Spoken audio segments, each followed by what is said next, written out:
perhaps no star brighter than the man who joins us now, putting on a headset, probably for the first time. Never wear a headset, I'm sure. He's the head coach of the Midwestern State Mustangs. It's Coach Bill Maskill. Coach, it's good to see you. I saw you a couple weeks ago in San Antonio. Yep, exactly. You were there pressing the flesh, seeing all. We were down there.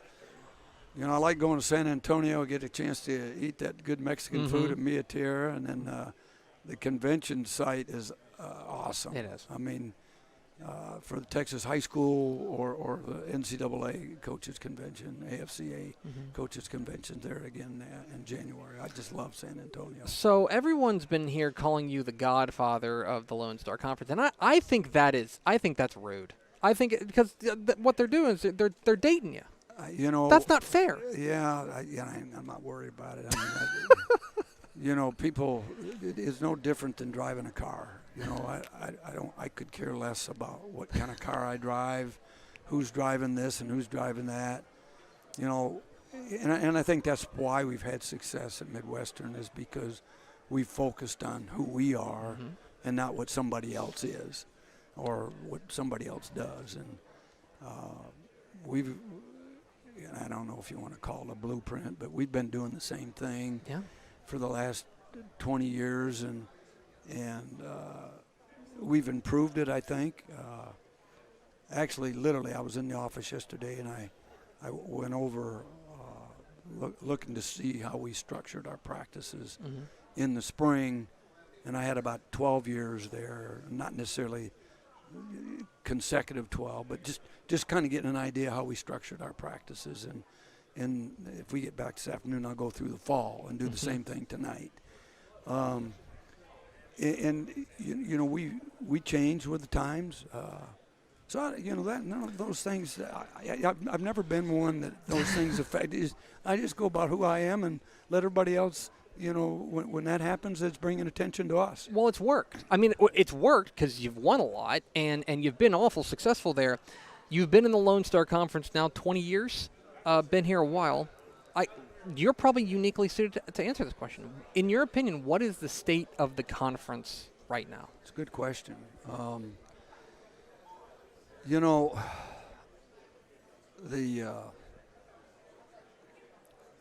With only 8 members, and I noticed an 11-game schedule up there. A lot of these guys they're playing Northfield or wherever, that's in Houston, and somebody's playing. There's a school down out in Fort Lauderdale that just started up, and then a Lincoln out in California, and we're having to travel so far away. We're going to Central Washington this year. It's crazy, and they were supposed to come to us in 20, and so I've been a big proponent of Midwestern since I've been there. In order for this program to grow, in order for, and particularly now that our enrollment is at a stalemate, the only way, in my opinion, for our enrollment to grow is to go FCS. And the Southland has got, they lost 4 teams to Dixie, and we've lost Tarleton. We've lost Tarleton, we've lost Incarnate Word, and we lost Abilene. And all 3 of them gone FCS. And and I don't make those decisions, but my opinion is either this conference needs to declare FCS, or we need to bring other people in, or people within this conference need to move on. And we've done a feasibility study. I've heard that Angelo is doing that right now. We're probably waiting for our new president that Tech's going to put in place. Whenever they do that, our current president retires here at the end of August.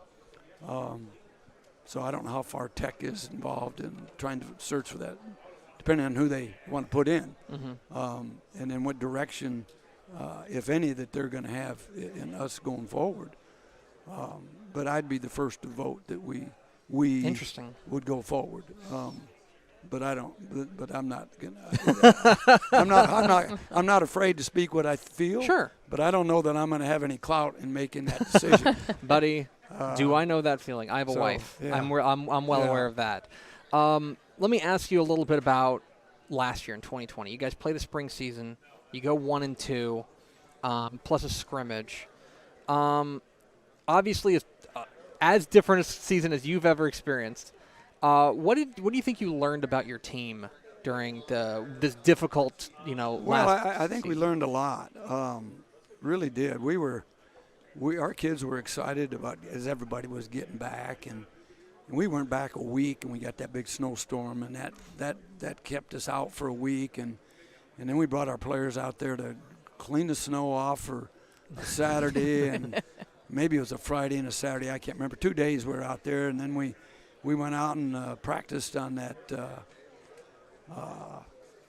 I think on Sunday afternoon maybe, and then we played Southeastern Oklahoma on that Saturday, and that was rough, but I knew it would be. And then we went to the next week and we played Kingsville, and we got a little bit better, and then the third week we went down, and I thought I thought Tarleton probably had a little bit more personnel than we did, but I thought we were right there in position to win, and then we went and played Permian Basin, and we went backwards. So what did we learn? Well, we learned, number one, just because we played Tarleton close, that really didn't mean anything. But we did get better in that game. And number two, we became complacent going into the last game of the season. And more importantly, after that game, the conversations, discussions, asked you, and if you will, we've improved immensely from that. I haven't even played. Sure. But our mentality is so much better than what it was. And so I think that is going to be a big factor as we go forward. And I think we're going to open up the season with Quincy's a better football team. Commerce is they're loaded. ASU's loaded. Angelo's loaded. And we're still a young team. We might have some seniors, but we got a lot of guys that haven't played. Yeah. And that's why, playing in the spring was critical. Would I have liked to play in the fall? Yeah, absolutely. Sure. I think everybody would. Yeah. Just for normalcy. The same thing Hunter talked about. You mentioned being young, and I'll finish off with this. It strikes me that especially on your team, this could be a young defense. You've got some. You're going to be relying on some underclassmen to step up into new roles. Now you've coached young defenses before. What do you think? Are you optimistic that you're going to be able to get this defense up to speed in a conference that can score? Everybody here can score. I feel we're young, particularly in the secondary, really young. And I think if our young kids come through, a couple pieces fit in, I think in the front seven we're going to be really solid. Now a lot of those guys haven't played. Yeah, I get it. But as far as talent is concerned, I think that we'll be solid up front. Will we be the best team in the conference? I don't know whether we will or won't, but we'll be competitive and we'll be better than we've been. I feel. Well, listen, I've come to know what to expect from a Bill Maskill coach Midwestern State squad, and I'll say this is going to be it's a tough team. You breed toughness. You don't have any wimps out there. Yeah. You know what I mean? Well, you mentioned that. I think. As I was looking through what we've done, and I've been thinking about this all summer. In 19 might have been the first year. That was our first losing season. We were finished with summer school before we started fall camp. So we started practicing in the mornings during that time. If you go back all those years prior to that, we practiced in the afternoon in the heat. And so I thought about that all summer. I said, we might not have been mentally or physically tough enough in 19. I mean, we lost some games and we didn't have a quarterback. I got it. I mean, I know after 3 games we're 3-0, we're rolling. We beat Northwestern, FCS. We lost our quarterback, and we just couldn't recover. And but the other part of that is that we might have lost an edge somewhere. What was it? Was that edge not practicing in the afternoon, we're going to practice in the afternoon in the heat for the first week, just like we have been. And I think our kids will embrace that.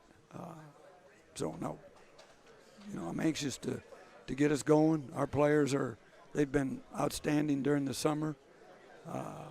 The thing that everybody's done is they've gotten a couple workouts in a week, or what we call skill development, provided the kids come and ask for volunteer instruction, and we've been able to do that a couple days a week. And our coaches would like to do that 5 days a week. And I said, no, we're not. We got a long season. I'm not going to burn these guys out mentally just because we want to get an extra half an hour of individual instruction. And we'll catch up in the fall because we'll have a lot of time during the first 2 weeks of fall camp. Well, we cannot wait to see our Mustangs in the fall. We're excited to see them back there, and we know they're going to play that Bill Maskill brand of football, which tends to lead to some wins. Yeah, so we're excited about it. We're counting on it. Coach, appreciate your time. Thanks for your time. Absolutely. Thank you. Appreciate the book, too. Oh, thank you. Yeah. Coach Bill Maskill, the head coach of the Midwestern State Mustangs, joining us here on Texas Football Today. Thanks very much, Coach. Thanks so much for watching that video. If you would like more and to be notified when they come out, go ahead and click that subscribe button right down there. You can also watch Texas Football Today every day live at noon on TexasFootball.com, Facebook, Twitch, and right here on YouTube. For more of the best coverage of Texas football in the Lone Star State, go to TexasFootball.com/subscribe.